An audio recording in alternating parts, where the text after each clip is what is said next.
Je vous salue dans le nom précieux du Seigneur Jésus. Amen. Amen. Mon Père paye la volume. Ok. Bonsoir un peu, quelle était hier, c'était vraiment très bien. Et chez 4 jours successifs, si la voix pose un problème,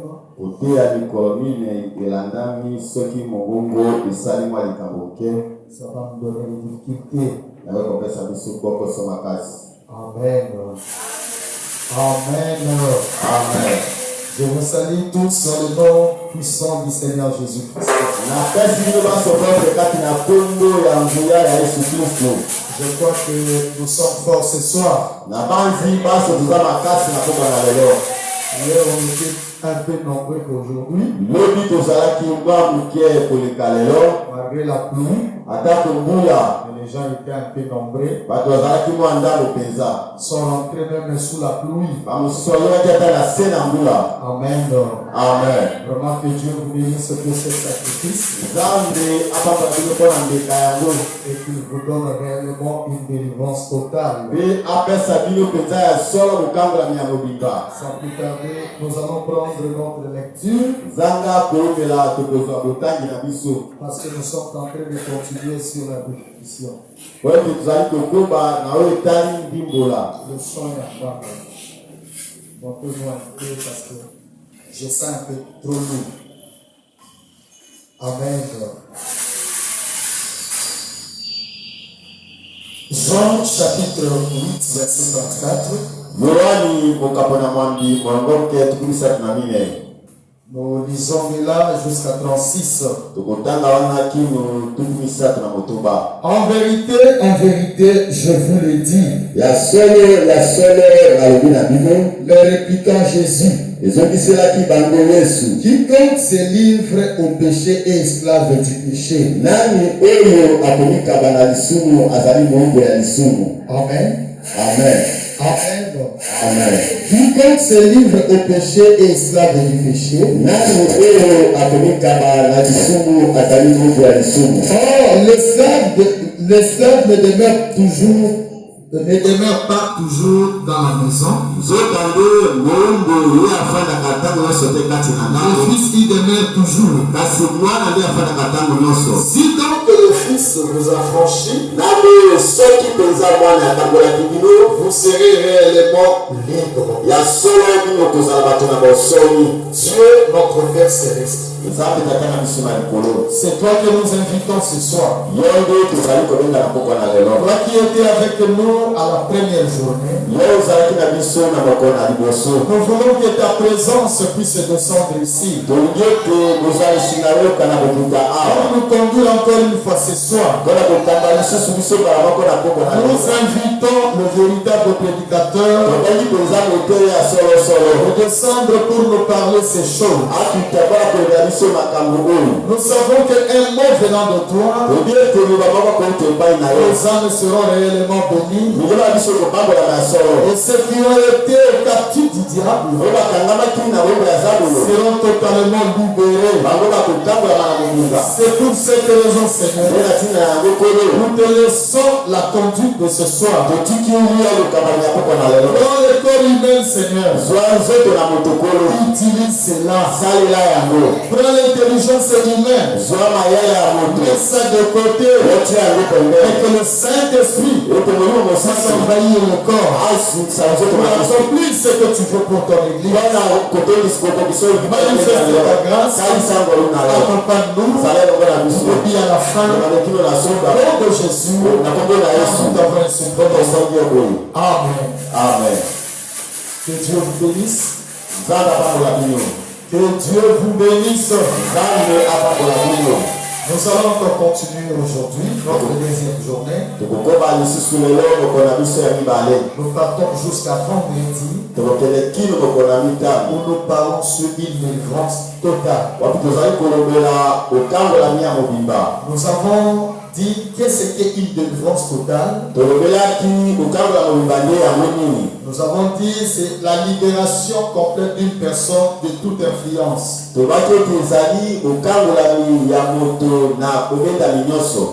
D'une oppression ou d'une captivité spirituelle, afin qu'elle vive dans la liberté que donne Christ. Est-ce que vous êtes avec moi? C'est ça ce qu'on appelle une délivrance totale. Mais c'est cette définition qui nous a amené à étudier le terme qui se trouve dans cette définition.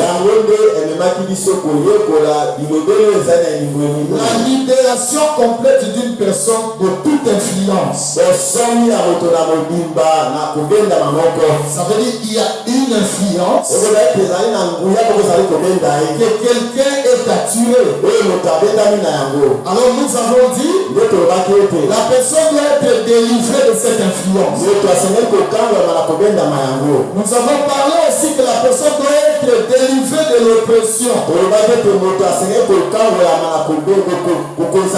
Si nous prenons les trois termes qui est utilisé ici, la libération complète d'une personne de toute captivité spirituelle.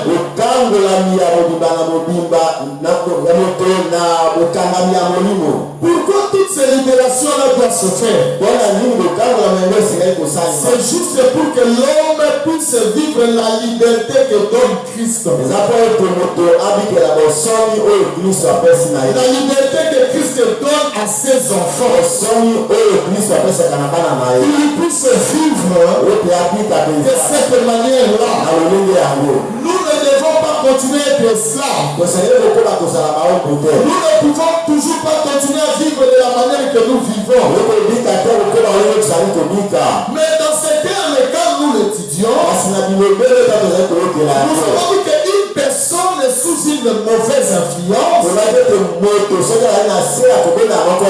C'est une personne qui est téléguidée, qui est dirigée par quelque chose de l'extérieur qui n'est pas en lui. C'est pour cela qu'on va essayer de définir une personne sous une mauvaise influence. Nous avons dit c'est une personne dont la pensée, les pensées, les décisions ou les comportements sont dominés par une force extérieure négative. Sa manière de penser, ça ne vient pas de lui, mais il est dominé de l'extérieur. Ses décisions, il prend des décisions non par lui-même, mais les décisions qu'il prend est influencée influencé par quelqu'un. Ça veut dire il va prendre une décision. C'est sa famille qui décide. Lui ne peut pas décider. Est-ce que vous êtes avec moi? La famille décide à sa place. Le comportement est dominé par une force extérieure. Il est naturellement une bonne personne. Mais de l'extérieur, on est en train de le téléguider. Nous avons donné l'exemple de la télévision. La télévision en soi-même ne peut pas se manipuler. Il ne peut pas changer de chaîne. Il ne peut pas faire ce qu'il veut. Mais il faut qu'il y ait un télécommande. Il doit téléguider la télévision. Il doit les permettre de changer de chaîne. Alors une personne sous la mauvaise influence, il est comparatif à une personne téléguidée. Il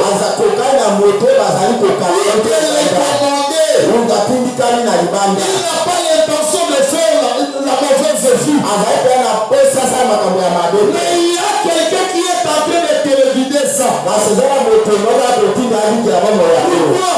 Parce que dans la famille, ils ont besoin d'argent. Mais cette fille-là doit vivre une mauvaise vie.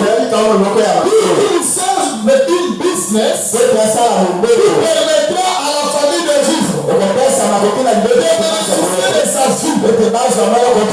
C'est tout le mariage ne marchera pas. Son mariage doit être toujours détruit. Les hommes peuvent venir, mais les hommes peuvent le lâcher. Il est là, l'âge avance, il ne se marie pas, mais il tombe sur des bons maris. Tout ça c'est quoi? La famille veut profiter de lui. Alors qu'est-ce qu'il peut amener quelqu'un dans cet esprit? C'est nous sur une force extérieure est en train de le téléguider. Une telle personne a besoin d'une délivrance. Comment ça? Nous avons dit, tu peux être baptisé par l'eau, tu viens à l'église, et tu es possédé. Est-ce que vous êtes avec moi? Il soit que tu es sous l'influence des mauvais esprits. Mais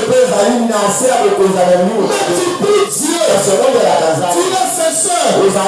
Tu as la volonté de progresser. Mais il y a toujours quelque chose qui t'amène à se remettre en chose. C'est pour cela que quand tu connais le mal, toi tu te poses la question, est-ce que c'est vraiment moi qui ai fait ça? Est-ce que c'est réellement moi qui ai fait ça? Comment j'ai parvenu à faire ça? Il y a une inconscience spirituelle. Il est en train de vous envahir. Qu'est-ce qui se passe? Vous êtes sous la mauvaise influence. Est-ce que je peux descendre?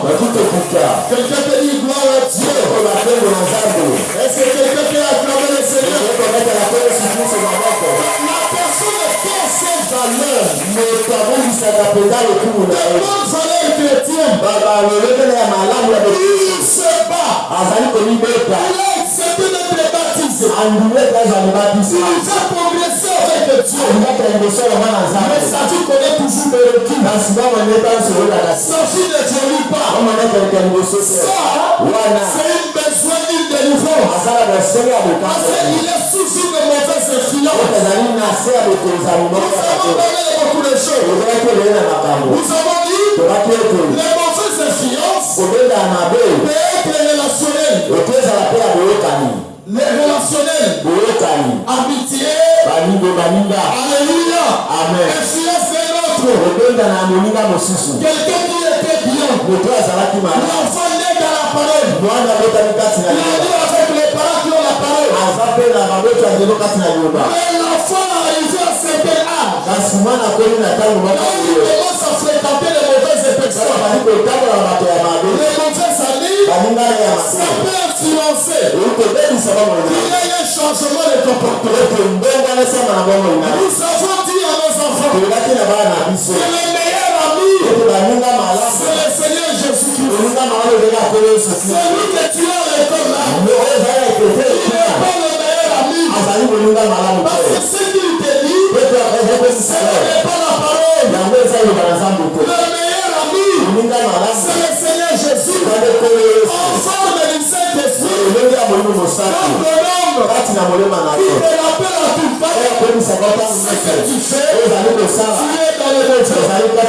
Tu apprêtes le mauvais chemin. Mais le salut là, qui te rappelle le meilleur, c'est là qu'il faut plus. Connaître les tu es pur. C'est là qu'il vous montre les choses sans le téléphone. C'est là qu'il vous parle des amis, comment ils sont des chéris. C'est eux qui détiennent les peuples de votre formation. La destruction de vos âmes. Ils sont les éléments conduits par Satan. Pour détruire de vraies semences. Pour essayer de pervertir les enfants de Dieu. C'est la raison pour laquelle peuple de Dieu, quand vous êtes influencé par les amis, vous avez besoin d'une délivrance. Il faut que Dieu puisse se délivrer. Parce que s'il ne te délivre pas, les choses que les amis te montrent, c'est tout autour des hommes. Regarde cet homme-là. Regarde comment il marche. Regarde comment il parle. Regarde ce Salomon-là. C'est pour vous s'approcher de la parole. C'est pour témoigner de Dieu. Et si ta vie commence à être influencée, tu dois être délivré. Est-ce que je peux avancer? Je dis que je n'ai pas encore commencé ma prédication. Nous sommes toujours dans la définition de ce que nous sommes en train de parler. Les mauvaises influences relationnelles. C'est pour cela qu'on a venu dans la Bible. Il y a les mauvaises compagnies. Ils corrompent. Ils peuvent vous détruire. Vous ne pouvez pas se fier à eux. Et nous avons dit comment tu peux les remarquer. Nous avons dit tu étais respectueux. Fidèle à la parole. Tu pars à l'église. Mais quand tu commences à subir l'influence des mauvais esprits, des amis, des mauvais compagnons, tu vas constater que même les mensonges vont commencer à venir. Ton comportement va changer. Nous avons parlé pour fou le jeune. Ça arrive même pour les femmes mariées. Nous on commencera à te dire les femmes ne font confiance à l'homme. Les hommes ne sont pas des bons amis. Vous êtes en mariage. Il faut te préparer. Une mauvaise surprise. Peu importe si l'on est pris, il faut faire attention. Merci. Vous êtes dessus. Déjà cette personne, il n'est pas un bon ami. Il détruit quelque chose. Il va cacher ton expérience. Je suis comme ça avec mon mari. Je ne montre pas tout. Sinon, ma famille va souffrir. Toutes ces choses-là, quand il te parle, ce n'est pas un bon ami. Il est en train de te détruire à tous les temps. Il te dit, il apprécie la manière que toi tu vis avec ton mari. Le conseil qu'il te donne, est-ce qu'il te dit que ce sont des bons conseils? Bien aimé dans le Seigneur, il y a des gens quand ils regardent ton couple, il est jaloux dessus. Il peut vous atteindre. Il peut t'amener des petites esprits. Quand il vient avec ça, avec des faux conseils, pour que tu empruntes cela. Cela est complètement votre vie. Vous allez vivre l'harmonie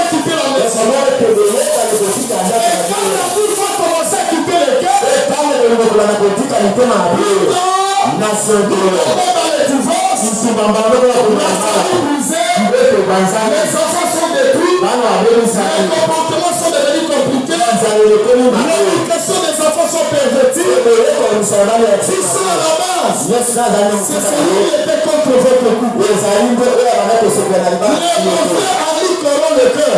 Ils corrompent la messe. Il fait que vous changiez votre nature. Et quand vous constatez que ces choses-là commencent à dominer sur vous, tu as besoin d'une délivrance. Et ce qui se passe dans mon mariage, je l'ai fait parce que il m'avait conseillé. Et cela a produit quoi? Est-ce que ça a amené la vie de Dieu? Est-ce que cela vous a avancé? Et le moi, chez lui, m'avait été comme ça avec papa. Et tu vas te comporter comme ta mère. Et ta mère, il a le de la promesse. Il n'est pas ensemble. C'est une bonne chose. Maman qui vient chez toi, il se luxe dans les problèmes de la vie. Il a pas problème de couple. Il a un conseil. Les précautions. Il n'est pas la parole.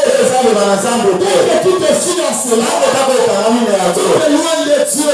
Cette mauvaise influence ne vient pas pour te faire progresser, mais cela vient pour te détruire. Oh Christ, c'est pour donner cette liberté. Jésus est la manière de la parole. C'est marcher comme la parole nous demande. Tous ces esprits-là, de nous éloigner de Dieu. C'est ça que Christ le fait. Alléluia. Amen. Alléluia. Amen. Nous faisons un petit récap pour tous ceux qui n'étaient pas là. Nous avons dit les mauvaises influences peuvent être idéologiques. À travers l'enseignement, quelqu'un peut aussi vous enseigner. Nous avons vu les enseignements. On a dit aujourd'hui à l'école l'éducation à la vie. Qu'on nous parle à l'école. C'est pas l'éducation à la vie, mais c'est l'éducation à la sexualité.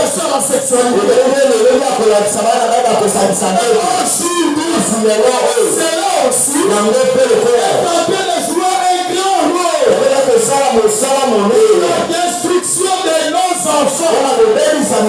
Ils sont en 7e et 8e. Si tu regardais bien, j'ai posé souvent des questions avec mes enfants. Ils viennent de poser la question au boulot. Et quand il me parle sur la réalité de sa vie, je cherche à comprendre. Depuis quand tu es arrivé dans telle chose? Il me dit, j'étais en 7e. Et quand j'ai commencé à suivre ce cours-là, cela commençait à me stimuler. C'est comme ça que j'ai commencé une vie. Les enfants de 7e et 8e, c'est la plupart des enfants achètent dans cet âge. L'école ne nous aide pas sur ce point-là. Il enseigne les enfants quelque chose qui est contraire à la parole de Dieu. La manière qu'ils expliquent l'éducation à la vie, c'est les enfants vers la sexualité. Dans une situation horrible, quand tu s'appelles en détail, et dans le fond du mélange, tu n'as pas pitié. Pourquoi j'ai envoyé mes enfants pour le Seigneur? Est-ce que vous êtes avec moi? Mes enfants, l'instruction ne peut pas détruire la parole en vie. Il faut que la parole domine sur l'instruction. liloba ekonza Ne pas mon fait. koyekoleza mabe Mais si le type peut vous amener loin de Dieu, koyeba soki omemi kaka na nzambe faites attention. osala keba Priez beaucoup Dieu. okonzala mingi Vous devez dominer sur cet esprit. ezakokonza molimo yango Est-ce que vous êtes avec moi? ndekoza yango na ndani Ne laissez pas cela enfuir votre esprit. bokote kotika ngoti yango ekonza Ne mamona laissez pas que cela puisse vous téléguider. ngotika ngoteke yango ekamba Parce bino que c'est un arme du diable. ngoti yango ezali mondeki ya Utilisé dans cet arme. esali na ntango Il détruit nos enfants. kobebisa bana na biso Vous êtes avec moi? oza yango na ngai Est-ce que vous êtes avec moi? oza yango na ngai Oui, bien aimé. bino balinga Il bino y a des choses. eza na makambo Quand vous écoutez cela, bino boyoki yango ça peut vous éloigner. ekotambwisa wa mosika Nous avons vu des enfants tomonaki bana à cause seulement de la philosophie. na ntina kaka ya filosofi On lui a donné une pensée. bapesaki elikanisi moko Si Dieu existe, soki nzambe aza na bomoi l'homme n'existe pas. moto mpe aza na bomoi te Et si l'homme existe, na soki moto aza na bomoi c'est que Dieu existe. esemake nzambe aza na bomoi te On lui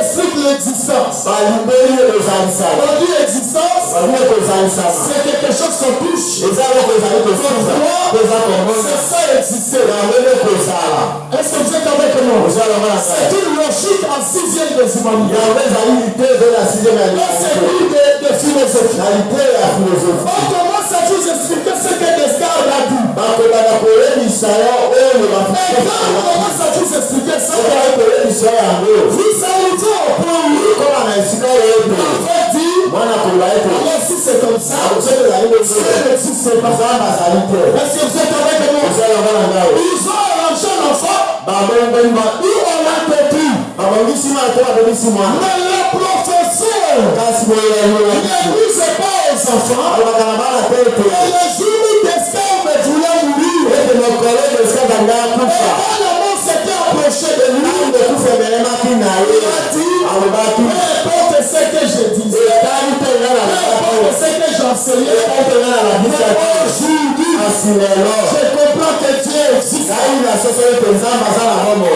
Est-ce que vous êtes avec moi? oza yango na ngai Si vous trouvez un professeur mal intentionné, esika omoni mokutu kolakisa il va vous amener yakomema biso sur le stade. na esika Il moko y a complètement l'existence de ton créateur. mpona kolanga na mpona kobimba kozalisami ya nzambe na yo Quand tu as existé, solenge nini ezali l'histoire te dira, mpe esala koyebisa yo tu étais encore glorieux. yo ezalaki nano lokolo nyonso Au fur et à mesure que tu avançais, yaka yakende liboso tu commençais ezalaki lokola makaka pe ekweli ça c'est l'action. wana ezali nzete C'est une mauvaise influence. ezali kobengama ya Et makolo quand cela vient sur la vie d'une personne, ntango yango likolo ya ça va l'aider à s'éloigner de comprendre que komona kotatana si Dieu existait, soki nzambe eza c'est komo Dieu qui l'a fait exister. ete nzambe eza asali te Alors si tu es bourré de ces pensées-là, soki otondisami na tu makanisi es ya boye dominé par la mauvaise esprit.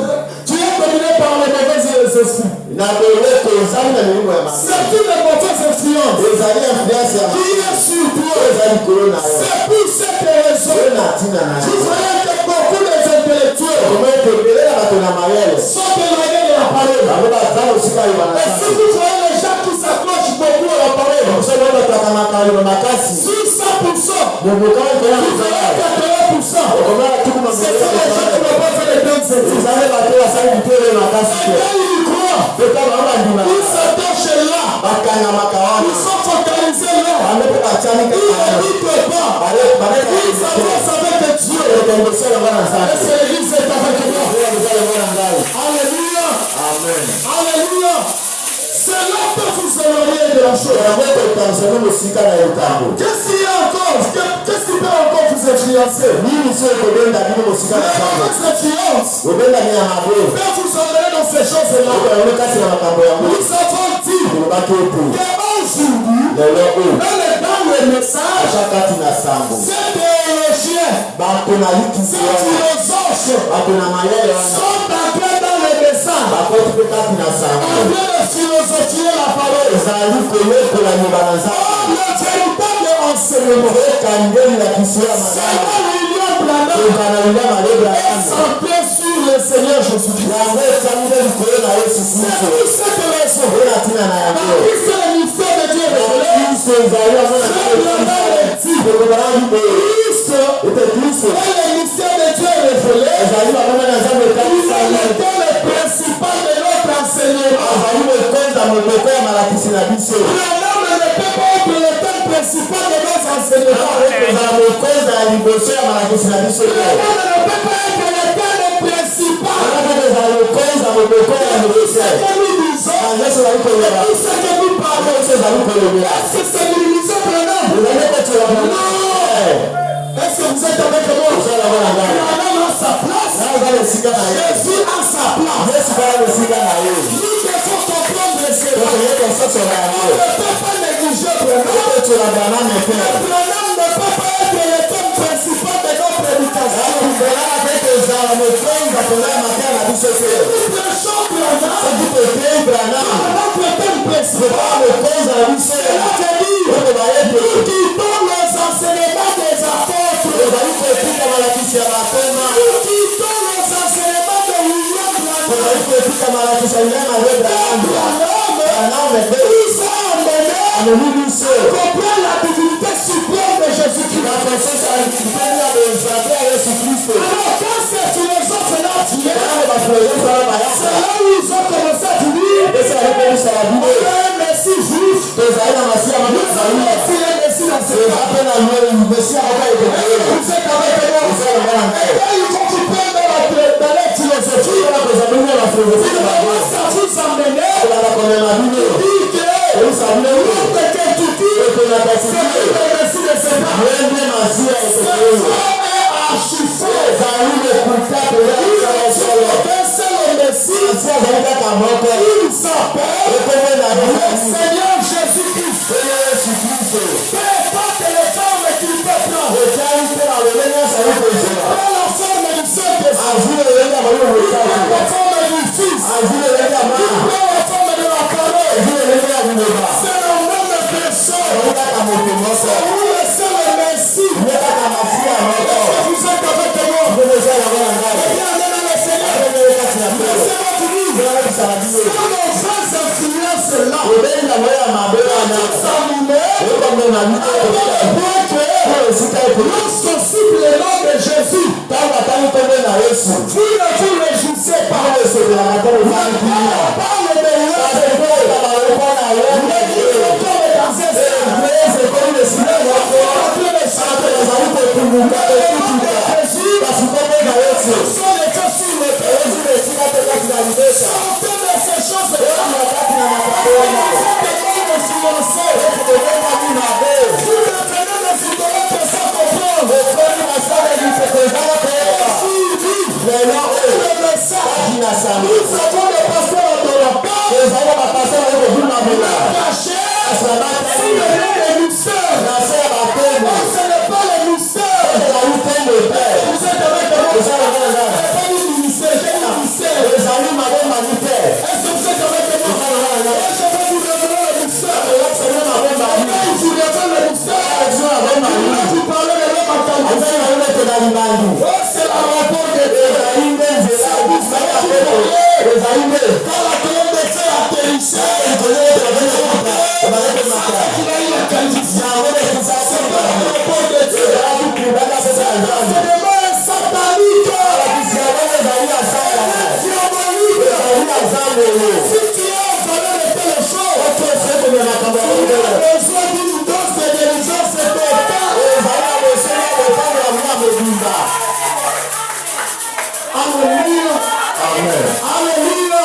amen Et quand ces philosophes-là entrent en scène, ntango bafilosofe bakoti na c'est là où Jésus s'est dit, ndesika bisaki ils peuvent déclarer, baki koloba ete ils aiment Branham plus que Jésus. bango balingaka brano koleka yesu Pourquoi? mpo na nini La philosophie. eza nde filosofe Ce n'est plus Dieu. ebesi nzambe fe Est-ce que vous êtes avec moi? eza longa na ngai Ce sont des mauvaises influences ezali kobenga moko ya qui mabe peuvent déclarer toute une église. oyo kotangwisa eklesi ya kolobisa C'est pour ça que Frère Branham dit, il y a des pasteurs qui amèneront le peuple en enfer. ezali ya babapele bakomema libeta na lifelo Lui et toutes son église, ye na mpe banekobima action enfer. mbala moko lifelo Pourquoi? mpo na Il nini n'a pas présenté l'homme idéal, alakisaki moto ya kokuta il a préféré présenter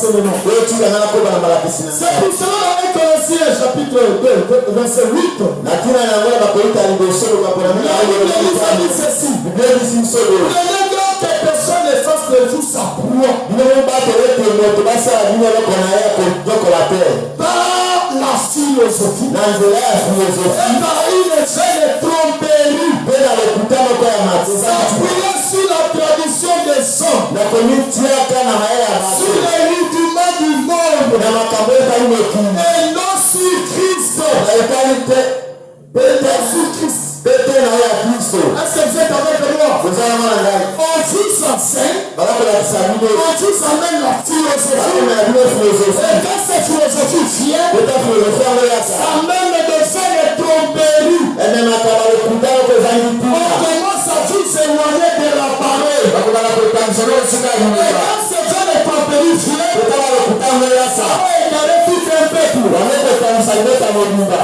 Est-ce que vous êtes avec moi? ozala mwana ngai Est-ce que vous êtes avec moi? ozala mwana ngai Ça va égarer tout un peuple. bamekokanisa Et libota quand ça mobimba égare le peuple, bamekokanisi mbe oh, la Bible dit, bino ebete tout ce qu'ils font, nyonso bali kosala non sur Christ. yango ezali koyela kristo te C'est pour cela qu'ils se cachent nde mpe bazali kobatama derrière ces enseignements-là. nsima ya malakisi yango bomoi na bango Loin de ce qu'ils sont. ezali kotata oyo bango bazali Je peux avancer? yaekele liboso Est-ce que je peux avancer? yaekele liboso Laissez ce qui plaît à Jésus-Christ. etika bakoteya yesu kristo Continuez à le prêcher bakoba na koteya de ye la manière que William Branham en a prêché. olenge nde bango nateyaki Ne fais pas de ça un problème. osala nango likambo te Le homme dans toutes ces sermons. bato bebela na mateya na ye nyonso Depuis le premier jusqu'au dernier. olobi malamu utelema La esina seule ya façon sika que Branham a élevé, ekaka moko bana c'est le nom du Seigneur Jésus. ezali na yesu kristo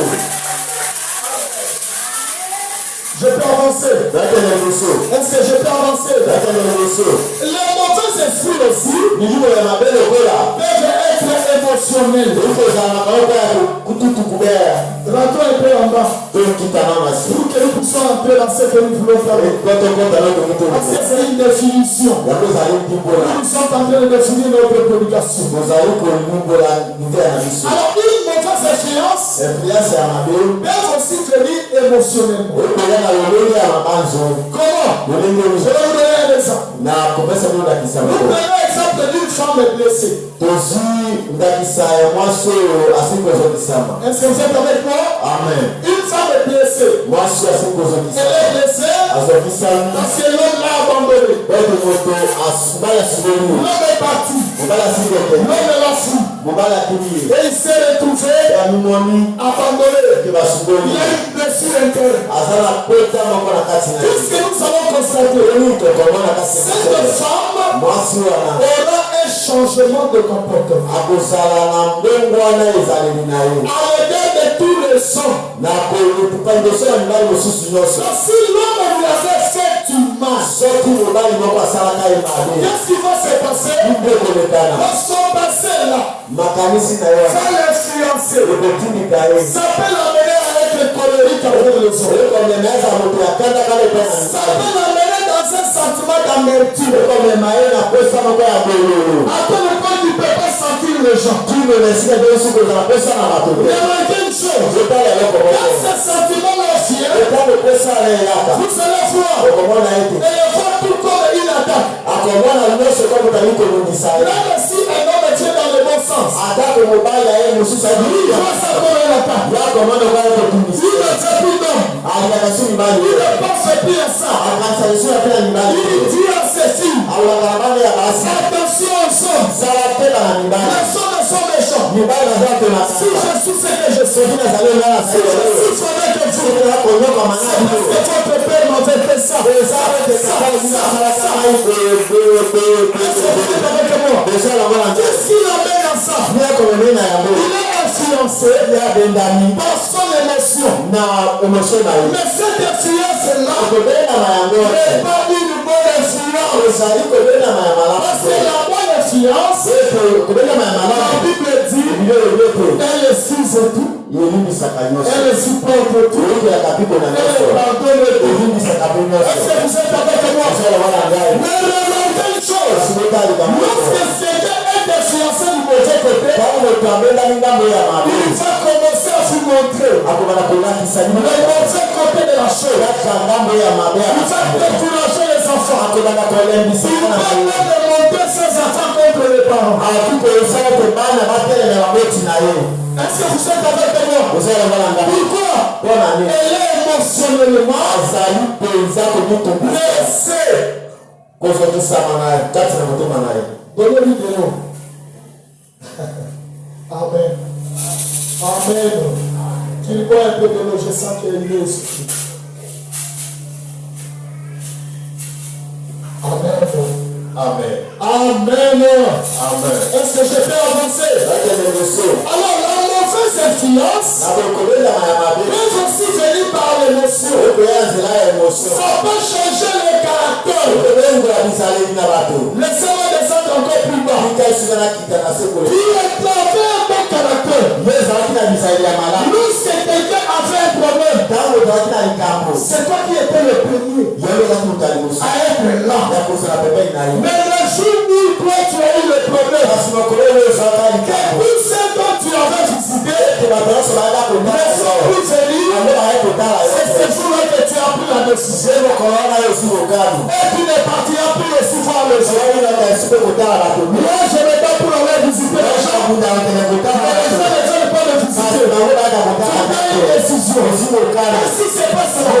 C'est déjà une mauvaise influence. oyo ezali kobendama ya mabe Est-ce que vous êtes avec moi? ozala wana Ce ngai n'est pas l'influence de Dieu. ozali kobendami ya nzambe te Ça joue selon de bonnes manières que tu sais Dieu. ya kotangisa kosika na loyi ya malamu ezalaki na ye Parce que toi tu as, ndelo eza na yango l'autre n'en a pas. mosusu eza na yango te La révélation que toi tu as, soko ezali na yango l'autre n'en a pas. mosusu eza na yango te Tu fais que comparer oyo ekomi kokita avec les personnes sans révélation. ota ezali emoni Pendant que toi tu as eu une na révélation, ntango ezali emoni de faire les bonnes choses. ya kosala makambo ya Mais malamu quand tu quittes la bonne manière, ntango etiki lolenge ya malamu influencé par tes émotions, obendama na baemotio na yo là où tu es dominé par une mauvaise influence. wana nde ekonzani na influence ya mabe Mais qu'est-ce qu'il te fait? eyino esengeli na yo Une délivrance se prépare. esengeli okangola na mobimba Je peux encore descendre. oyo esi okita nti Remarquez une chose. otalika mokono Lorsque ton voisin là, ntango bozali il noya manque le sel, tu le donnes.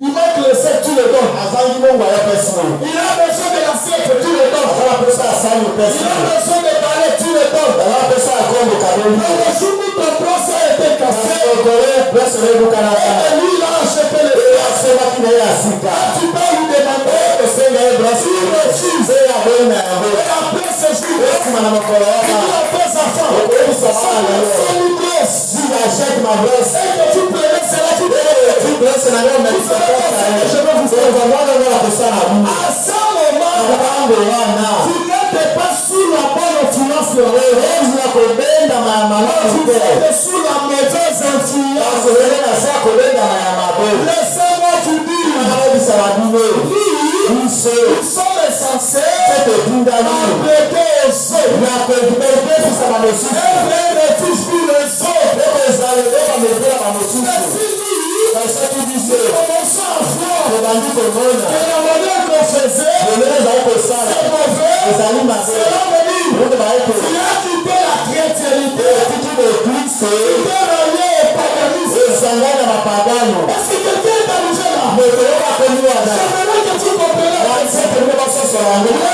choisit que toi tu donnais les brosses. ezali kopasa ebroso wana Le jour ton bras s'est cassé, okolo ebroso na tu ebukani vas lui demander. mpe kosenga oyo na ye Il refuse de donner. meli ya broso na yo Prends la décision. ezi mokano Et moi quand je vais acheter les brosses, wana kosomba mpe na si tu ngasi demandes de les donner, soki amei kosala kopesa ye te à ce moment-là, matango wana toi tu n'es plus identifié à la parole. ekokisa mosusu na Tu es matango te identifié à un païen. ekokisa mpe na Tu mopakano as quitté l'état chrétien. esika esili ya Tu bokristo es dans l'état païen. ezololeli ya mopagana C'est l'église est avec toi. mpena ozala ngo na ngai Là où la délivrance a besoin. esika lotango ya mozala Parce que basenga tu as perdu certaines choses. epele ebungisi makambo À mosusu cause de tes émotions. tina na baemotio na À yo cause de tes émotions.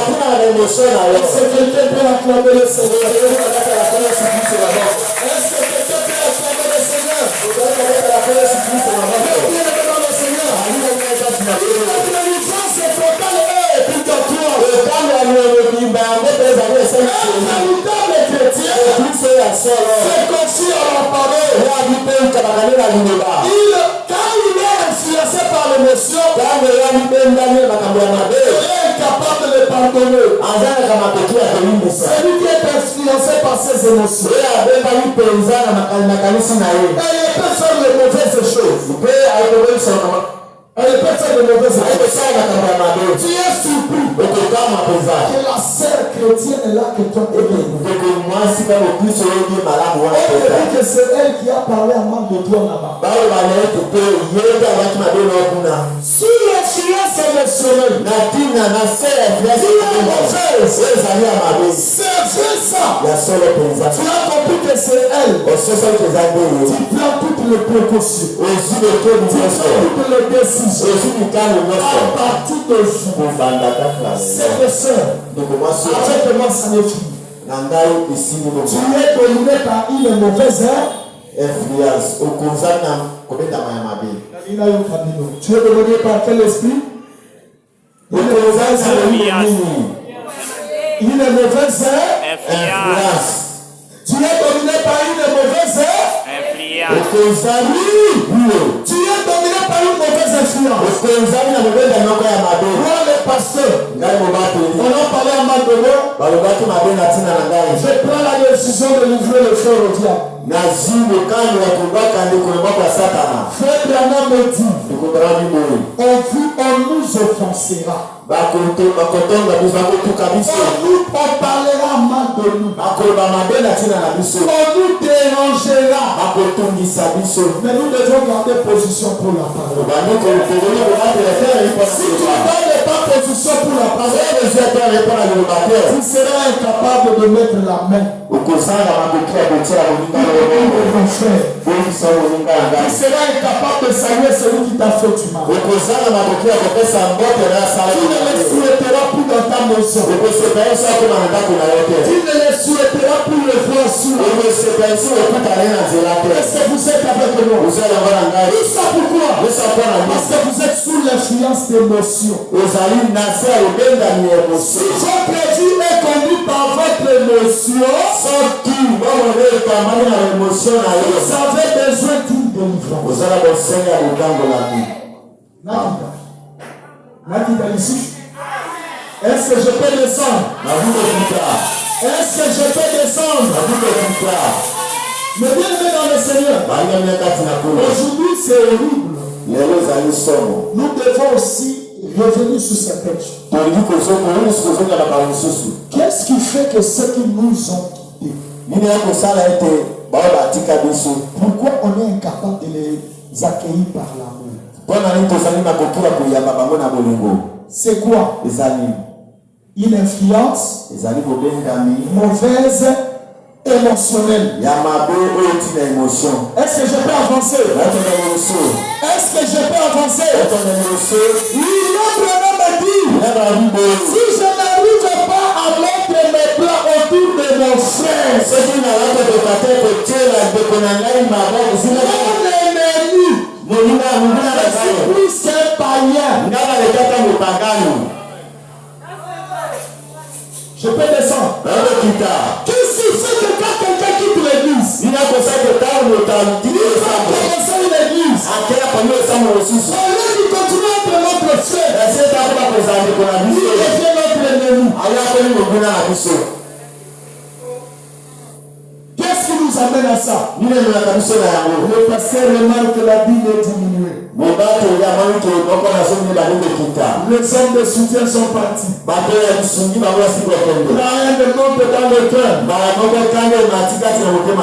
jalousie entre dans le cœur. On parle qu'à mal le deux. On commence à parler qu'à mal deux. Cette parole nous concerne tous. Ça nous concerne tous.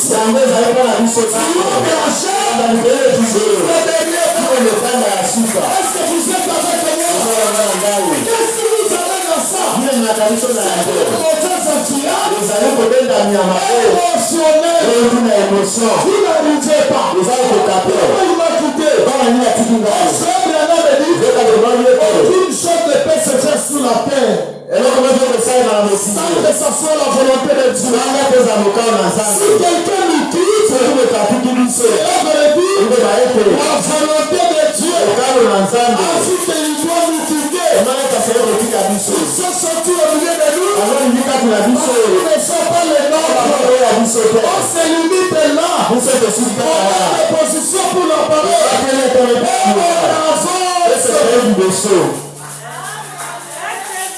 Vous ne vous parlez pas. C'est la somme de Shekinah. Nous sommes de Baruch. On ne peut pas se parler. La haine. La haine au sein des églises. Telle église avec telle église. Les autres peuvent de l'homme se donner des coups de poing. Oh, Tanou, ils ont parlé de la révélation de cette chose. Ils ont discuté là-dessus. Disant Jésus est venu. Après avoir débattu sur la parole, on voit des frères en train de jeter les clochers et donner des coups de poing. Les mauvaises influences émotionnelles, ça fait quitter l'amour. Et quand l'amour quitte, c'est Dieu qui a quitté. Et si Dieu quitte, c'est la vieille Ikabod. Je peux avancer. Est-ce qu'il y a quelqu'un qui m'aime? Est-ce que l'église m'aime? Je peux avancer. Vous voyez, ces choses-là vous amènent à ça. Vous serez incapable de pardonner l'autre. Écoutez le livre d'Hébreux. Chapitre 12, verset 15. Veillez à ce que nul ne se prive.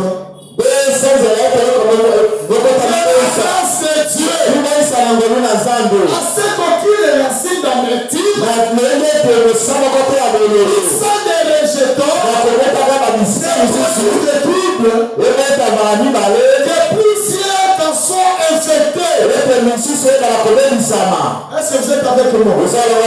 Quand la sœur est partie, nous devons influencer les gens pour que tout le monde le refuse. Non, ça c'est contraire à la parole. Est-ce que vous êtes avec moi? J'ai dit du haut de la chaîne, jusqu'au dernier mois. Ils sont concernés devant la parole de Dieu.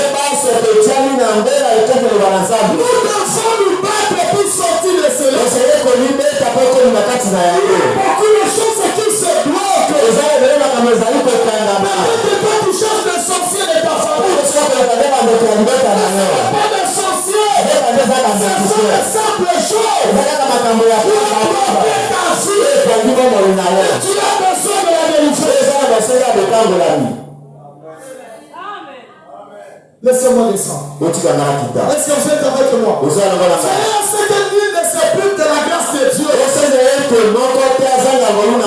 Si toi tu t'es déjà privé de la grâce de Dieu, pourquoi influencer notre soeur? Écoutez une chose. Bien-aimé, Dieu peut te laisser voir un mal. Tu sais pourquoi Dieu a permis que toi seulement tu le vois? C'est parce que Dieu sait que tu as la capacité de voir la personne. Mais si tu ne parviens pas à le faire, tu passes ici, tu parles à celui-ci. Tu passes, tu dis à celui-là. Tu passes, tu dis à celui-là. Ça va lui. Tu es en train de te priver de la grâce de Dieu. La Bible te dit, dans cela, c'est que nul ne se prive de la grâce de Dieu. Aucune racine d'amertume. Si tu ne sais pas, peut-être Dieu t'a donné cette capacité. Tu peux gérer quelque chose sans avoir la haine.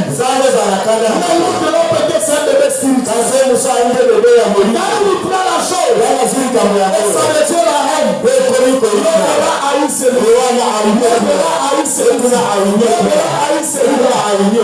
Vous êtes influencé. C'est le diable. Est-ce que je peux avancer? Est-ce que l'église continue à m'aimer? Est-ce que vous êtes là? Je m'aimerais vous attendre. Quand vous restez calme, vous comprenez. Que vous soyez avec moi. Ne poussez à aller encore de la voix. Vous voyez? Ne laissez pas cela. Que cela produise des troubles. Plusieurs nations infectées. Quand quelque chose est fait, il doit devenir à toi. C'est quelque chose de mauvais. Est-ce que vous êtes avec moi? Remarquez une chose. Les mauvaises influences, spirituellement démoniaques, peuvent venir aussi sur les personnes. Mais les personnes venant à l'église, est-ce que vous êtes avec moi? En train de prier, mais ça peut venir sur eux. Mais comment vous allez les constater? La personne sera envahie par la pensée négative. Quand il avait fait telle chose, ça veut jouer. Il va toujours commencer à voir. Parce que si je fais ça, je vais réussir. Ça veut dire qu'il est mort dans ses pensées. La pensée devient négative. Il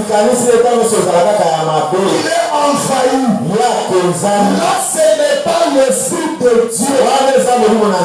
L'esprit qui vous emmène à être comme ça. C'est l'esprit diabolique. C'est une influence diabolique. Ça vous emmène à avoir la pensée négative constante. Vous allez voir. Même dans la maison, tu vois un chat de voisin. Venez passer à votre maison. Pourquoi c'est un démon? Et par erreur, il entre dans votre maison. Tu vas rencontrer Jean, j'ai même des attaques, il y a même des chats qui viennent dans ma maison. Et ces derniers temps, ils ont beaucoup circulé sur ma maison. C'est comme la part d'une personne. Qu'est-ce qui se passe? Nous savons bien. Lorsque le chat est dans la période de chaleur, qu'est-ce qui se passe? Tous les chats mâles qui sont dans le quartier, ils sont derrière nous. Alors, en fuyant le, il peut monter sur le toit. Et quand il monte sur le toit, les autres sur les cibles. Alors, quand il monte, ils sont nombreux. Ça va vous lever ensemble. Et quand ça vous lève ensemble, alors vous êtes influencé par l'esprit de mauvais pensées négatives. Cela vous amène directement à comprendre qu'aujourd'hui la nuit, c'était terrible. Quand les sorciers sont venus, ils marchaient sur la terre. Et pendant cette période-là, même les chats, quand ils pleurent, ils ne pleurent plus normal. Mais les forces sont comme une gueule. Et quand tu imagines sur ça, c'est une mauvaise influence. La peur en vous. C'est un mauvais esprit. Mais quand tu es dominé ainsi, c'est à ce moment-là, le mauvais esprit circule le quartier. Tes frères étaient là. Tu as peur laisser courir. Qu'est-ce qui se passe? C'est là où il profite à t'attaquer. Et toi tu dis, finalement aujourd'hui je les ai sentis. C'est ta peur qui a attiré cet esprit vers toi. C'est créer le cauchemar. La pensée négative. Ma soeur, mon frère, s'il y a trop d'odeur de saleté, les enfants font pipi dans le lit, et que ce n'est pas bien lavé, ça met beaucoup de cafards. Mal nettoyer la maison. Votre moustiquaire, votre écran, tu peux laisser ça. Libère-moi. Sauve-la en bas. C'est la tête des moustiquaires des gras. Ça va amener beaucoup de critiques. C'est la visitation de l'émoi. C'est dans le saleté qui a amené cela. Qu'est-ce qui se passe? Le moment où il y a des pensées négatives, nous croyons que le diable, revenons à Dieu. Tu dois être délivré de ces pensées négatives. Il t'a dominé jusqu'à ce point-là. Mais remarquez une chose. Cette personne envahie par la pensée négative, il a beaucoup peur. Il a tout ce qu'il fait, il a peur. C'est une caractéristique qu'on voit chez une personne négative. Et des fois, il a honte. Il a honte de lui. Il peut porter la Bible. Il se pose la question, qu'est-ce qu'on dira de moi? Il ne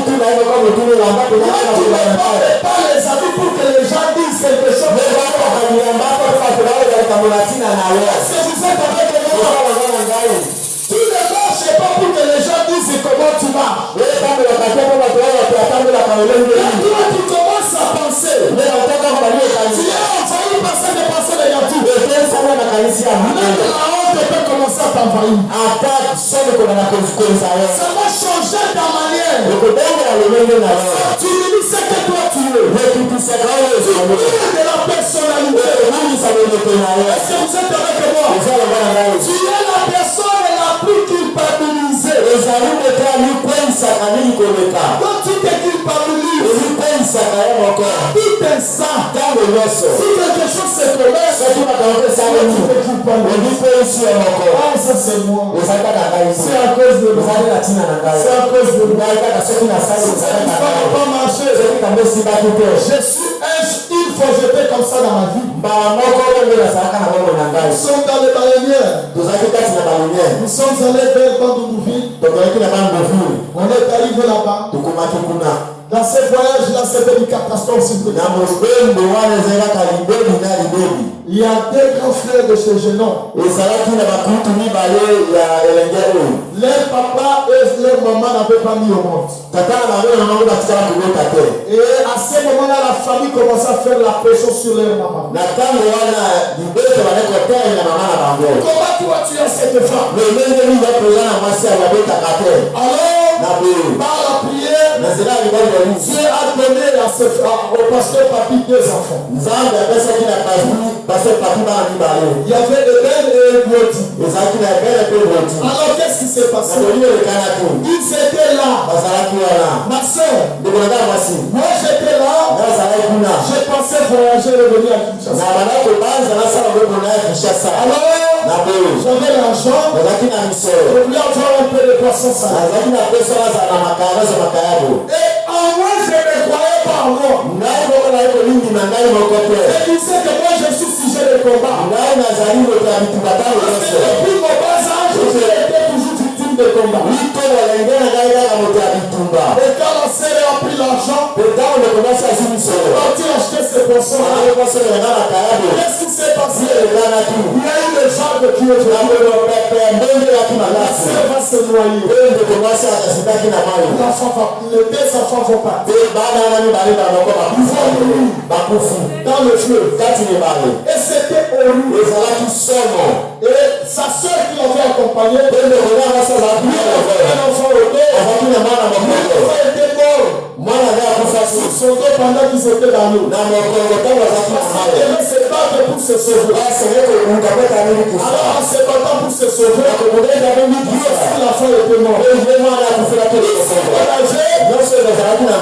parti. J'ai commencé à me culpabiliser. Je voyais ma fille et fille. Et arrivé à ce deuil-là, ses oncles, on dit ils vont les tuer. Ils ont même l'oncle était vraiment un méchant là. Il a dit il va les tuer. Mais ce qui était étonnant, le papa a prêché, mais on me demande à moi de prêcher aussi. Je viens, je prêche. La personne qui me promettait la mort, je pose la question pour répondre. C'est lui le première personne qui se met debout. Pour Dieu, il n'y a pas un enfant. Qu'est-ce qui s'est passé? Pourquoi Dieu a occasionné la mort de ses enfants? Je ne sais pas.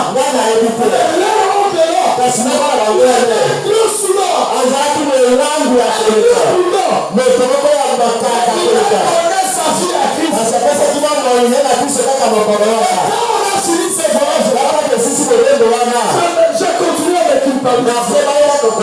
Arrivé dans les baleinières, je commence à dire avec les frères qui étaient avec moi. Je ne sais pas ce que Dieu veut faire de moi. Peut-être que c'est moi les jeunesse de ces baleinières. Je commence à me poser la question, qu'est-ce que je dois faire? Et ces pensées négatives qui étaient sur moi, ça fait que, arrivé seulement à prendre du vide, en cherchant seulement à accoster, le baleinier s'échappe. Il est parti. Le frère Jonas a commencé à crier. Ah, frère Christian, c'est toi notre Jonas. Je savais que tu n'allais pas prendre ta charge de confiance en ça. Et il est devant le chemin. Parce qu'il n'avait plus ma charge. Mais je n'avais pas l'argent pour payer le baleinier. On doit faire le monde. Parce que c'est lui qui va payer. Alors on vient à Kinshasa. Et qu'est-ce qui s'est passé? Le frère a commencé à se lamenter. C'est pour cela ne faut pas te s'associer avec les gens que Dieu a déjà maudits. Est-ce que vous êtes avec moi? J'ai commencé à me culpabiliser. Et à cette période-là, j'étais encore trop jeune. Et vous savez ce qui s'est passé? Je vais tomber malade. On va commencer à me dire que je suis devenu cardiaque. Je ne peux plus prendre le sel. Je ne peux plus commencer à gonfler. Ma situation avait changé. Amen, amen. Amen, amen. Amen, amen. La situation avait changé. Pourquoi? La pensée négative. J'aimerais insister là pourquoi. Lorsque tu as la pensée négative, la pensée négative attire toujours la négative. Amen, amen. Ça tire toujours la pensée négative. Ça tire toujours la négative. Il y a un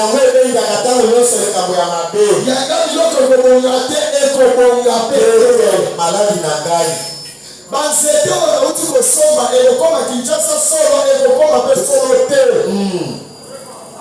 Est-ce que vous êtes avec moi? Amen. Naza komona mbongo ya santimite ekokutana nayo. Est-ce que l'église est avec moi? Est-ce que vous comprenez un peu ce que je veux dire? Lorsque tu es envahi par la pensée négative, cela te détruit. Ça, c'est ce qui est sur toi. Et c'est un mauvais esprit. Laissez-moi vous dire que vous allez commencer à souffrir. Intérieurement, tu vas commencer à te sentir inutile. Quand Quand tu commences à te sentir inutile, il il y a déjà un petit souci. Amen. Amen, amen. Amen. Amen, amen. Il y a déjà un petit souci. Si tu commences seulement à sentir ça, ça veut dire qu'il y a un petit souci. Est-ce que vous êtes avec moi?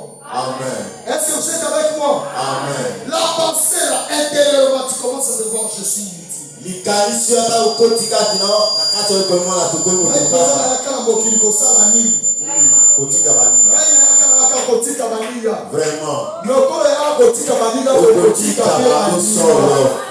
Yeah. Est-ce que l'église est avec moi? Tu vas commencer à laisser le sol et ils seront véhiculés. Toi, tu continueras à être prétendant. Toi, tu seras commissionnaire de leur passé. Viens dans notre contrée ici. Je suis locataire. On est en train de vendre la passion.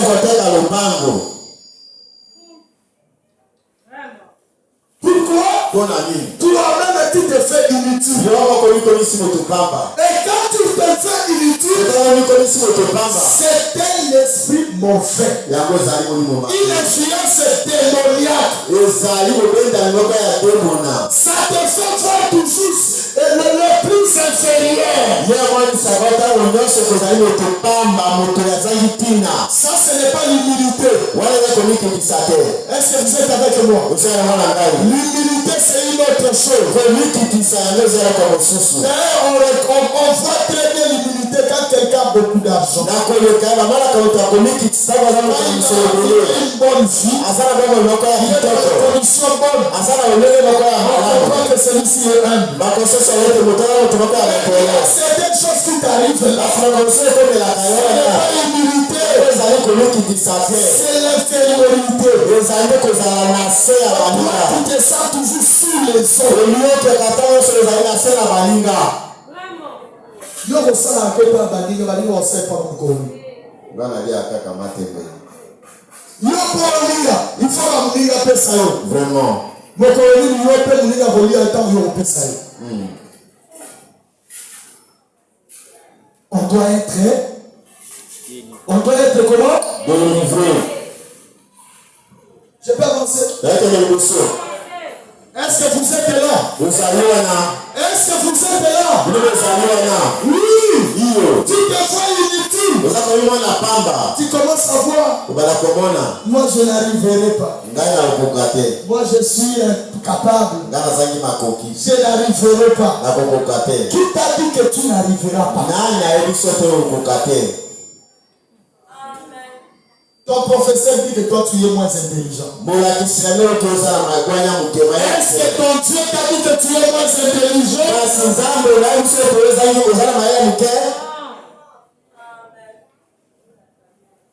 Est-ce qu'il y a un combat là? Si on a découragé, tu n'as niveau là pourquoi? C'est une domination satanique. Est-ce que l'église est avec moi? Tu te fais toujours inutile. Laisse-moi te dire. Tu es terme. Parce que les diables te dire. Dieu ne t'aime pas. Tu n'as ni que l'église. Vraiment. Zango yo sokonde azo répondre yote. Osala bozo simba te. Osala bozo simba te. Pona nino koma kobonde la sa. Zango yo ko yobi songo. Bongo na tango wana. Omoni pe wana ke so Kristo bongo sa. Vraiment. Oseloigner na ba frère. Olobi na sala mauvaise vie. Na bikala na ndenge na lingi. Parce que la mona tina okoba na nzambe te. Vraiment. Okopimi nzambe te. Yomoko. Yoko buka yangu. Amen. Mais je voudrais te rassurer. Si il y a un homme qui t'a aimé, tu l'as aimé.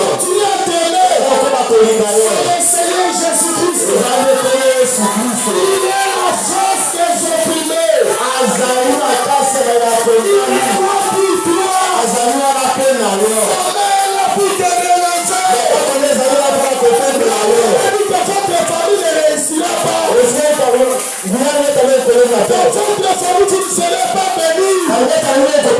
Jésus-Christ sera sorti le héros de ta famille.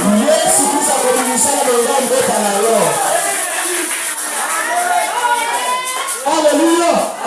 Jésus-Christ sera héros de ta famille. Sera surpris. Toi qui étais considéré inutile. Tu es l'homme le plus important.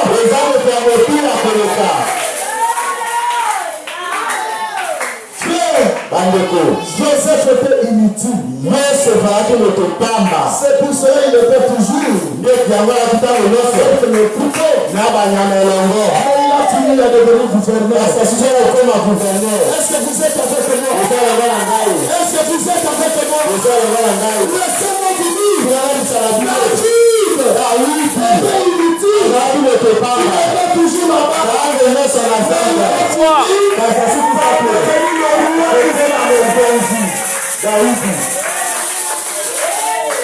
Si c'est ton vol de toi, tu n'es rien. Tu as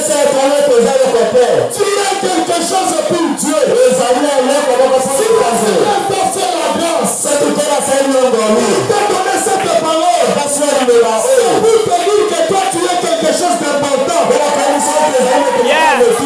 Est-ce que vous êtes avec moi? Ton Dieu ne t'a jamais abandonné. Il est toujours là. Il continuera à être là pour toi. Dans le moment sombre, j'ai aimé quelque chose. Lorsque Branham est arrivé au moment sombre de sa vie, à 17 ans, on a tiré la balle. Branham, vous voyez comme s'il mourait. Remarquez une chose. Même quand il partait en enfer, pendant qu'il descendait, il a commencé à crier. Oh Dieu, si tu me laisses vivre, je te servirai. Écoutez une chose. Il a crié le nom de son père. Papa n'était pas là. Il a crié le nom de sa mère. Maman n'était pas là. Il a crié le nom de ses hommes. Il n'était pas là. Dans cette grande abîme, il a crié le nom de Jésus. Jésus est descendu. Il a fait sortir de la chair. C'est pour te dire, dans le moment le plus sombre, un seul homme, capable de te faire sortir. Le Seigneur Jésus-Christ, t'approcher à lui. Le seul espoir que la terre envahit ton cœur. Des espoirs t'envahissent. Jésus te restaure.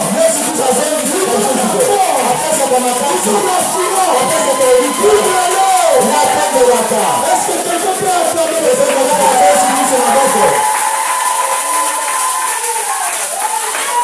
Alléluia. Alléluia. Sortez de ça. Comme Dieu était réveillé. Ne descendez pas inutile. Ne voyez pas que Dieu t'a abandonné. Si tu es envahi par cela, il te faut une miséricorde. Mais quand la mauvaise influence de Bélia te vient, cela te ravit la prière. Vous sentirez que même le goût de la prière vous quitte. Toi qui avais l'antique de prière, tu avais l'antique de sa présence. Quand tu ne le sentais pas, tu étais mal à l'aise. La prière était comme ta nourriture. Tu étais avant de sortir, tu as prié. Tu arrives quelque part avant de faire quelque chose, tu as prié. Tu es dans le bus, tu pries. Tu étais dans ton bureau, tu pries. Tu étais un homme de prière. Mais qu'est-ce que tu vas constater? La prière sera partie. Vous m'avez dit Donc tu vas devenir un homme ordinaire. Tu peux manger sans prier. Tu peux dormir sans prier. Tu peux aller à l'école. Tu entres dans la salle de classe. Tu commences à parler sans prier. La force des croyants, c'est la prière. Ce qui repousse le diable, la prière. Mais toi, quand la prière est partie, tu comprends que tu es sous une mauvaise influence.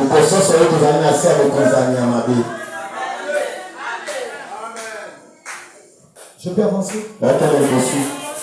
Excusez-moi, nous avons dit pendant cette série, on serait un peu long. Pour permettre que vous compreniez ce que nous sommes en train de dire. Le diable agit souvent. Dans la pensée avant d'agir dans le corps. Donc quand il envahit tes pensées, il va envahir aussi ton corps. Il va partir. Tu n'as plus la force.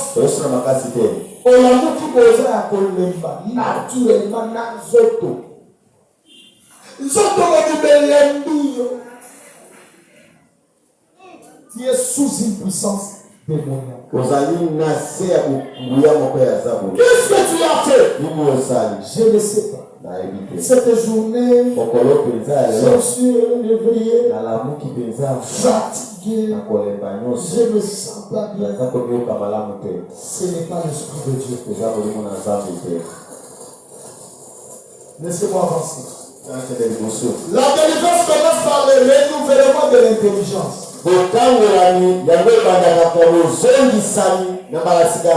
Nous avons parlé de ça hier. Le renouvellement de l'intelligence. Le véritable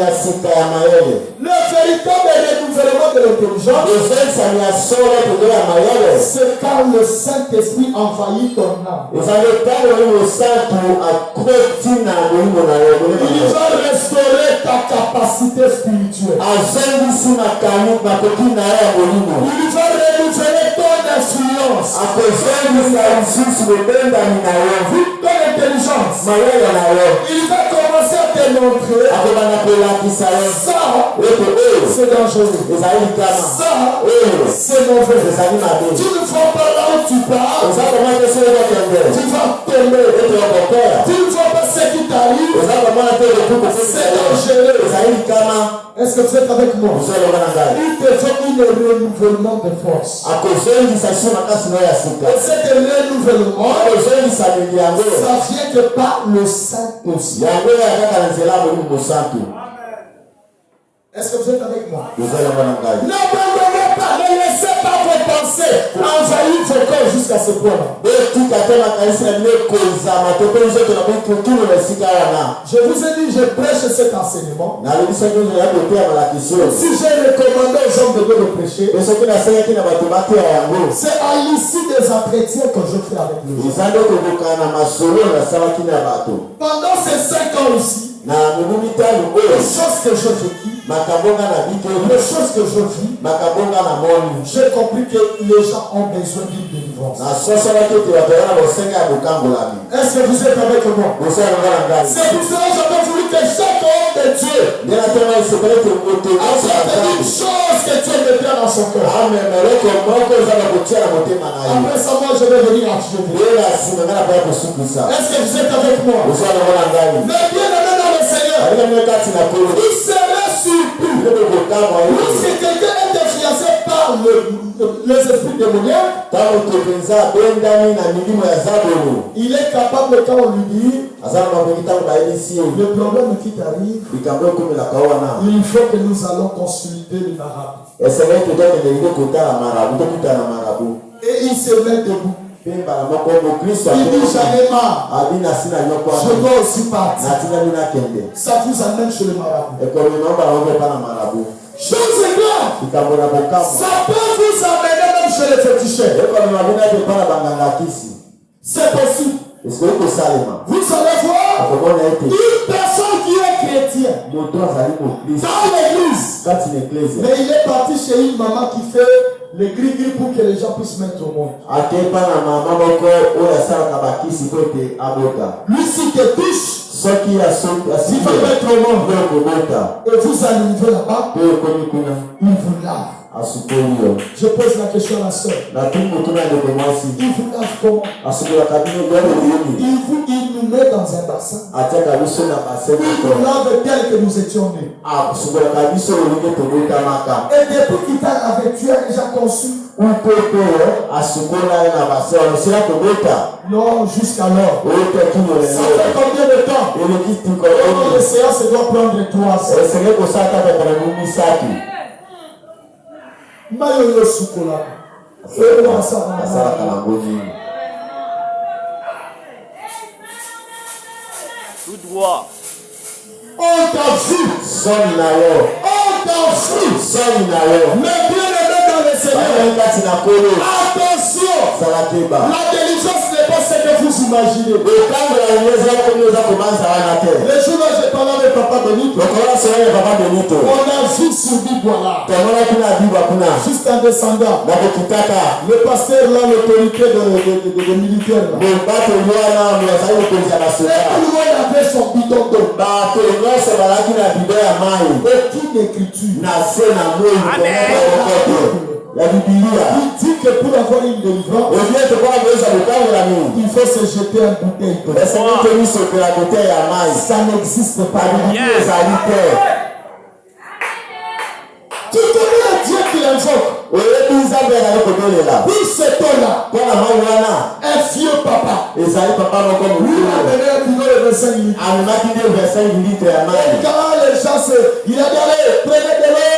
talobi awenesala mai na bino Après qu'il a déjà prié, nsima na ye kobandela na mai commencez à se désenvoûter. bandako nyonso alingi mo mabe Commencez à se désenvoûter. bandako mibenga Alors bibobioko ici, verset de l'eau. na boye papa nazaki Nous l'avons pris 25 litres. baninga ba 5 litre Et on a été chez un costaud plus. azalaki kolia mbinga koleka Chez un costaud. azalaki kolia mbinga Prends les 25 litres. azwi 25 litre bani Le komisoko papa parle. papa bani koloba Et Dieu papa tout. papa ekolo wana Les pese habits, tous ceux qui étaient là-bas de son sac à côté se mouillaient. bilamba nasaki ye pembe nyonso opolaki na mai En train de se désenvoûter. bani kobenga kobela milimo mabe Dans quelle écriture? na likomi nini La Bible dit, biblia obi ete par mon nom, na nzela kombo na ngai vous chasserez les démons. bokolingaka bademo Vous imposerez la mort. okosala babeli maboko Et les malades seront babeli guéris. bakobika C'est la prière. yango kaka libonde Ce n'est pas de l'eau. ezali mai te De l'eau ne change rien. mai ebongela koloko te Mais quand de l'eau commence à produire les effets dans vos vies, kasi ntango mai bali kobetambana na bomoi na yo ça veut dire qu'il y a quelque chose. eyoka toza na eloko moko Où wana on doit se poser la question. ezali komituna motuna Bien. Je peux avancer. naitona liboso Ma soeur, comment tu peux te laisser jusque-là? ndeko na ngai basi Même après la conversion, ata nsima na kobongola motema la personne va faire cela. moto ya kosala yango Chose encore grave. moto ya mosusu ya somo Je parle avec les autres. ya kosola bamosusu Lui, ils ont quand même de petits quelque chose. baza ta na mwa eloko moke Lui, il fait ça avec ça le chant. yasalaka yango Quand il jette ça dans son champ, ntango abwaki yango ngelanga na ye dans les coutumes, na mobokoko na bango quand il faisait, il défichait, ntango ai kokata elanga il doit aller au coin. azali kozala kuna na suka Il elanga jette quelque chose, abwaki mwa eloko il jette abwaki mwa eloko pour ça des mots familiales. na kolobaka maloba ya bokoko na bango Des familiales. ya libota na bango Alors il prononce ça. abandi koloba Et quand il prononce, esanga koloba yango il donne l'ordre apesi mitindo que j'ai déjà scellé ete nasili kolona à le croiser. na bobili kokola J'ai besoin de vous accueillir. naza na bosenga ya kobuka bino Que aucun puisse se périr. ete moko te eloba Et quand il finit de parler, ela asisi koloba les dates qu'il a dit, mpe badate oyo alobaki il sera mis. nyonso ekokomela Et quand il va prendre ça, mpe ntango ya kozwa il yango va vendre. akoteka Il a beaucoup d'argent. azwi misolo ebele Mais à la fin de compte, na nsima na nyonso il ne fait rien avec l'argent. asalaka eloko te na misolo yango Alléluia. amen L'autre, lui, on lui a dit, mosusu bayebisaki na ye vous prenez comment on appelle, vous pilez le noix de palme. Vous allez s'appeler ça. Après ça, vous allez prendre ce qui reste là. Tu prends le fil qu'on tresse les cheveux. Tu fermes. Tu ouvres ton acte. Tu jettes à l'intérieur. Tu appelles seulement le nom de ton grand-père. Et tu serais surpris demain, vous venez. La natte est pleine. Il renverse ça dans la pirogue. Il rentre dans la pirogue plein. Mais parce que la tika la wolo kosimba kisi na vina ngati. Mais kisi ya mona. Vraiment. Yo pose la poisson. Il faut kanga et le père.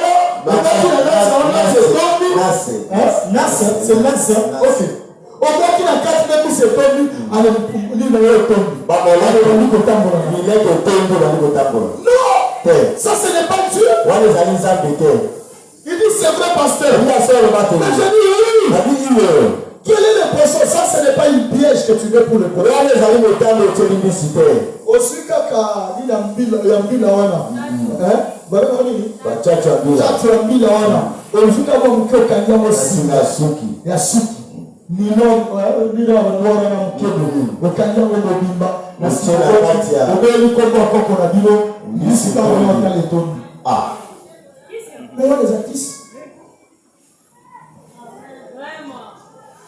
Tu as besoin d'une délivrance. C'est pour cette raison. Comment tu peux continuer avec les objets anciens? Quand tu es chrétien, tu dois faire les choses comme étant chrétien. Pierre avait juste besoin de Jésus pour qu'il entre dans son bureau et avancer dans le plein d'eau. Pour que le filet soit rempli. Est-ce que vous êtes avec moi? Ça veut dire, là où le monde vous montre là, Jésus a eu les solutions. Ça veut dire, notre Jésus a déjà rempli ça. Pierre a rendu. Il a abandonné le boxeur. Il a commencé à suivre Jésus. Alors que Jésus lui a donné le poisson. Il a abandonné ses poissons. Il a suivi Jésus. C'est pour te dire, en Jésus-Christ, on a la réponse à tout ce que toi tu sais. En Jésus-Christ, il y a la réponse à toutes tes questions. Il n'y a pas une question qui dépasse Jésus. Jésus est la réponse. Mais remarquez dans la Bible, quand les gens avaient de la magie, qu'est-ce qu'ils faisaient? Dans la Bible, dans Acte 19, on peut commencer à 17 dans la 18. Écoutez comment le frère là-bas ont fait. C'est là que tu connais de tous les juifs. Tous les Grecs. Devenaient à Éphèse. La Grèce s'empara de tous. Le nom du Seigneur Jésus était glorifié. Plusieurs de ceux qui avaient crié venaient confesser et déclarer ce qu'ils avaient fait. Est-ce que vous êtes avec moi? La seule manière que tu peux obtenir ta délivrance,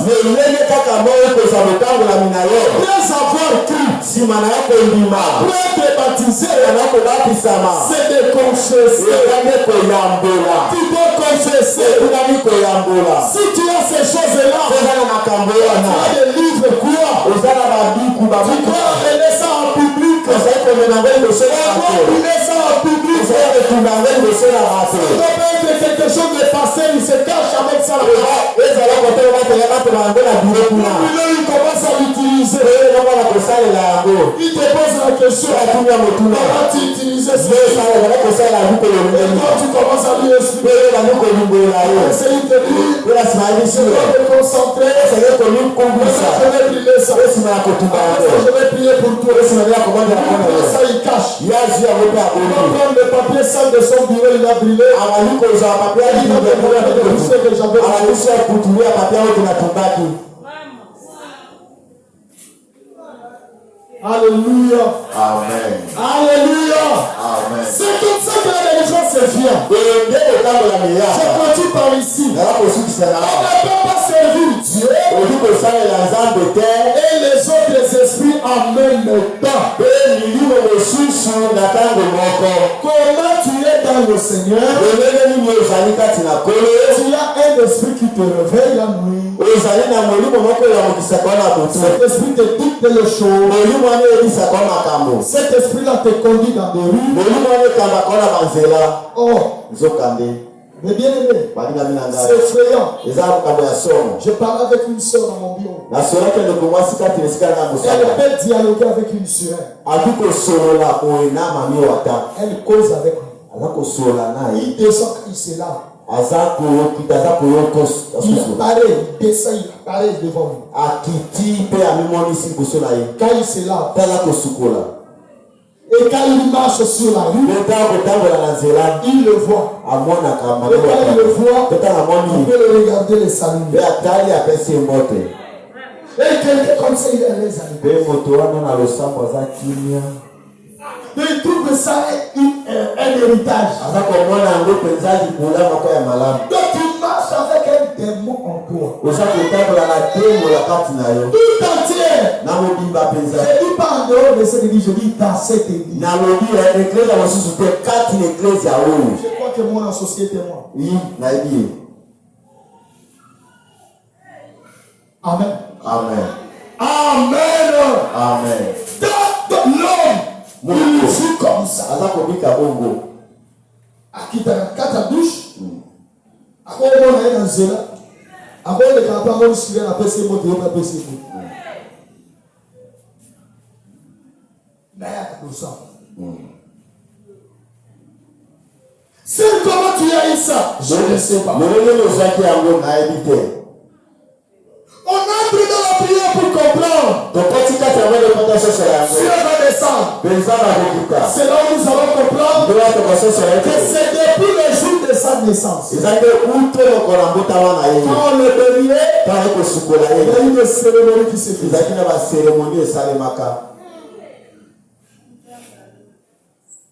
Si tu as entendu une telle histoire dans ta vie,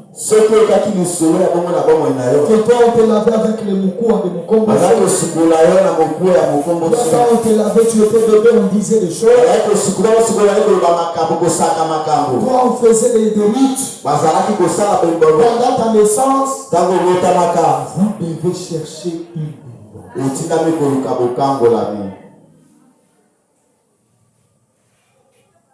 Alléluia. Amen. Alléluia. Amen. La délivrance est totale et juste la rupture complète. Le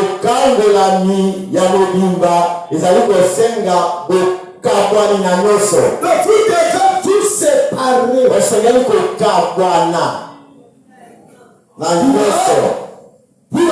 Quand tu as de manger ça dans la main, l'argent vient. C'est un mauvais esprit. Pourquoi ton argent doit venir seulement avec les démangeaisons? C'est un mauvais esprit. Ce n'est pas l'esprit de Dieu. C'est dans quelle écriture? Pour qu'il y ait l'argent, il faut qu'il y ait des démangeaisons.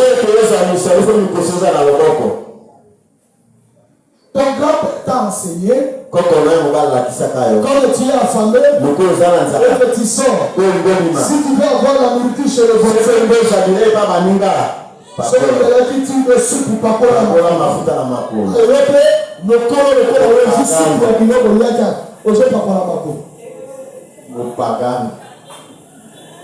mais c'était l'envoûtement. On te laisse seulement être esclave de la nourriture. Bien.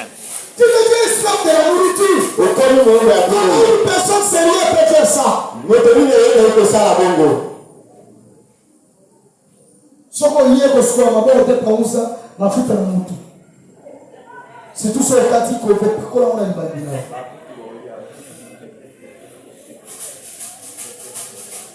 Oso tango la anticipation na ndoto. Nzo kande biloko lia ki loko lia ki manya mabola. E pa kuzi pela mtu. Ale pa komo wala ngai. Laissez-moi descendre. Ce sont des choses que les gens doivent être délivrés. Je vais terminer par ça. Mais bien aimé dans le Seigneur, quand un mauvais esprit vient sur vous, il peut être aussi un sujet de cauchemar.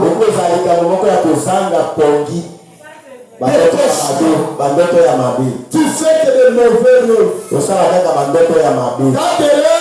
Quand tu on te poursuit.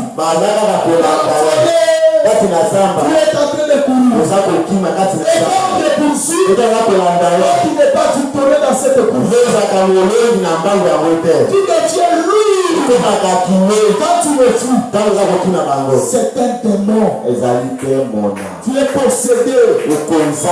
Toi qui es un enfant de Dieu. Quand il te poursuit, toi tu dois les qu'est-ce qui te fait que tu es lourd? Ce sont des liens qui t'attirent là. Tu es incapable. Prononcer le nom de Jésus devient compliqué. C'est comme si tu es bloqué tout de les démons continuent à contrôler même la bouche. Mais ta bouche est incapable de prononcer le nom de Jésus.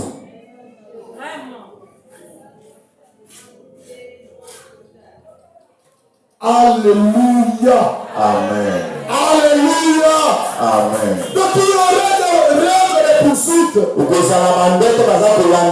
Laissez-moi avancer. Des fois tu vas voir des gros serpents dans le poursuite. Si les serpents te suivent, soit tu tombes malade, soit tu es chrétien et tu vas tomber en épidémie.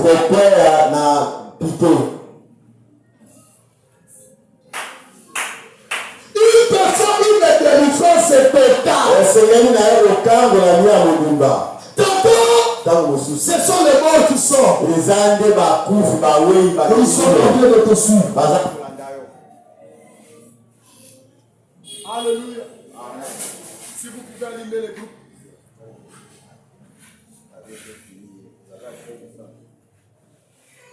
Allumez un peu vite, je clôture par ici. Alléluia. Alléluia. Le mort doit être à ta poursuite à tout moment. Et ce sont des rêves persistants. Ça continue des années. Depuis que tu as écrit la parole, ça veut dire il y a quelque chose qui est dans ta vie. Alléluia. Alléluia. Des attaques nocturnes. Là, n'en parlons pas. Toi, tu as toujours des songes. Tu te bats avec les gens. Tu as toujours des songes. Il y a des gens qui t'attaquent. Alléluia. Tous ces genres de choses-là, c'est celui qui est dominé par un esprit de Dieu.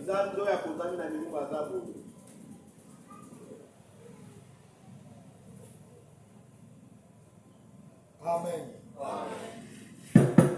Amen. Amen. Je peux avancer? Amen, amen. Amen.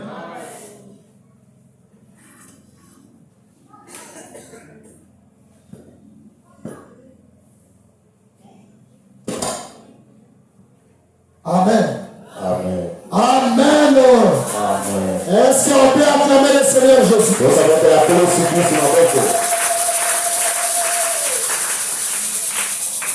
Donc tu as tous ces rêves-là. Avant de cauchemar. Tu es déjà paralysé dans le sommeil. Paralysé paralysé, tétaniqué, donc tu ne bouges pas. Tu sens sa présence là. Et cette présence te domine. Nous ne sommes pas la queue, mais nous sommes la tête. Nous ne partons pas pour la victoire. Nous sommes dans la victoire. Vous savez, quand les mauvais esprits viennent, ils doivent manquer comment jouer de nous. Et ils sont le matin, ils te suivent. Qu'est-ce que toi tu fais? Qui te surveille? C'est comme si tu as des gardes de corps. Comment toi tu as vu des gardes de corps? Chaque fois que tu marches, tu as des soldats. Oui, j'ai des soldats. Alléluia. Amen. Mais quand il vient sur toi, tu es paralysé. Tu n'as pas la force. Ça te laisse vieux. Et tu as peur. Presque la nuit là. C'est déjà quelque chose de mauvais. Qu'est-ce que je peux te dire? Je peux simplement te dire, les péchés non confessés deviennent des fois une porte d'entrée ou une porte légale pour que ces esprits t'atteignent. Les péchés non confessés sont les éléments qui deviennent des portes légales, qui donnent l'accès facile à ces esprits de dominer sur nous. Mais moi je veux te dire, Jésus-Christ ce soir, le Dieu qui était avec Pierre, Pierre a dit, si c'est toi Jésus, tu marches sur les eaux, dis que je viens te rejoindre. Il a accepté. Il a commencé à avancer. Mais comme étant humain, la pensée négative est venue. La foi commence à être perdue. Pierre commençait à s'engloutir dans l'eau.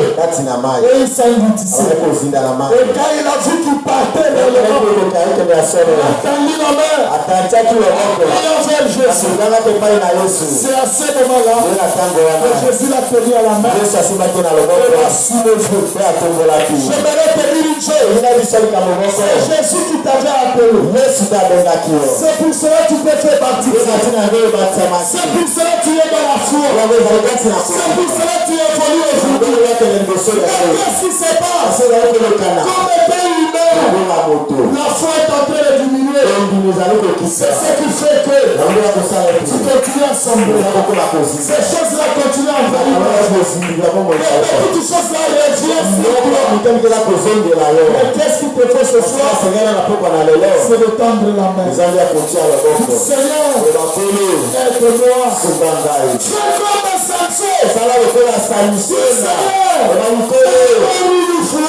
comme Samson. Seigneur, sa main n'est pas éloignée. Le péché sorti sous le procès. Sa main n'est pas loin. Le péché sorti de ta poussière. Sa main n'est pas loin. Pour te sauver ce soir. Sa main n'est pas loin. Pour te délivrer. Je te demande. Fais la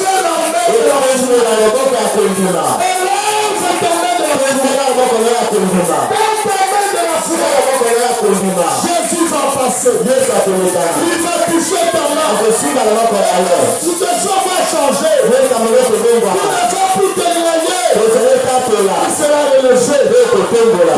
relevé.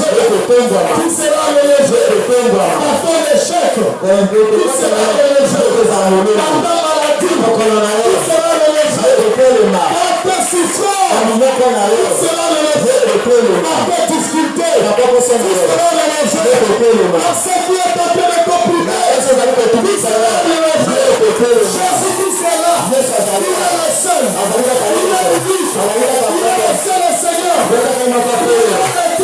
Branham ne te sauvera pas. akoki kusala Mais te. le Seigneur Dieu, Ezipele Yesu. Jésus-Christ, Yesu Kristo. le Dieu de Branham, Nzambe na Branham il nous a fait sauver akoki kusala na pema na lelo. Nzambe na ye. Akotiela motema. Akotiela kayaka. Opela na ye. Eyi yango. Eyi yango. Zalo kanga muna yo. Zalo kanga na muna yo. Zalo mbeli.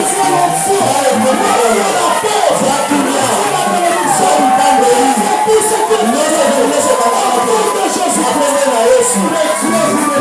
Bwana kanga wa Mungu.